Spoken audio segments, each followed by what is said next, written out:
Greetings, colleagues. It's a Saturday, it's a weekend, and we hope you are enjoying yourselves wherever you are. You are enjoying your weekend with your family. While you are enjoying your weekend with your family, we need to talk about the crisis that we are going through. We know of many feminist organizations, which in their nature, they are elite organizations. In the 2023 Constitution, we did include a quota for women who are elected into parliament on a PR as members of parliament. There are 60 of them, six in each provinces. That is 6 in the 10 provinces. But over the last 9 years or so, it has proven that the quota system for women does not represent the interest of ordinary women in communities. It does not represent the interest of the girl child. We have been discussing the unfortunate or a criminal incident that is happening in Zimbabwe, where a 9-year-old in Cholocho was raped and fell pregnant, just delivered a baby boy. Same has happened, is it Bindura, where also a 9-year-old is said to be pregnant. We're told that close to 33% of people that are getting married are less than 15 years. These are girls. And when we adopted in the 2013 Constitution, my apology, to have women represented in parliament, the whole idea or the thinking from all of us was that this was going to benefit ordinary women, young girls, children in communities. But it is clear that in a bourgeoisie parliament, those that raise proportional representation for men for political office, that it should be 50-50, women must be represented everywhere. They are doing so in the main for their own selfish reasons. They do not represent the poor in communities. Because we must ask, as we go to 2023 elections, what have our women in parliament done for the poor women in our communities? And you'll recall that when we adopted the Constitution in 2013, we had said this was going to be a 10-year tenure. The proportional representation was supposed to be only for 10 years. And the reason behind that was that our political environment is not conducive to have women elected into the National Assembly. Hence, we were to come up with a code. Because we needed the women that will go out in communities and be the voice of the downtrodden. But nothing has happened.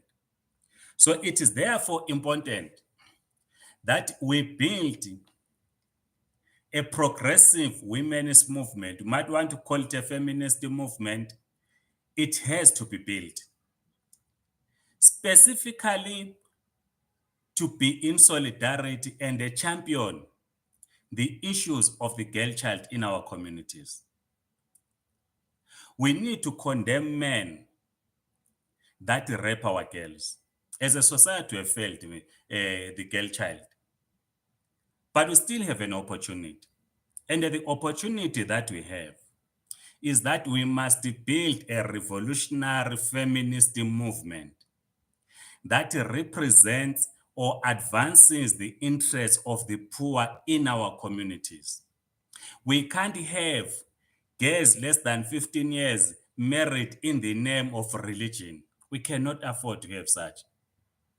We cannot afford to allow the political elites to go to these churches that are abusing girls to seek votes. We must reject such politicians. But this can only happen if we communists take a lead in establishing what you might want to call a women's revolutionary movement or a feminist revolutionary movement, depending on what you want to call it. But the idea is for us to protect the girl child. I have a young daughter. How will I feel if my daughter is raped? How will you feel if your own daughter is raped? As it is happening, how do you begin to accept that your daughter who is less than 15 years is a wife to someone when your daughter should be going to school? The children of the political elite, they don't marry at that age, they go to school.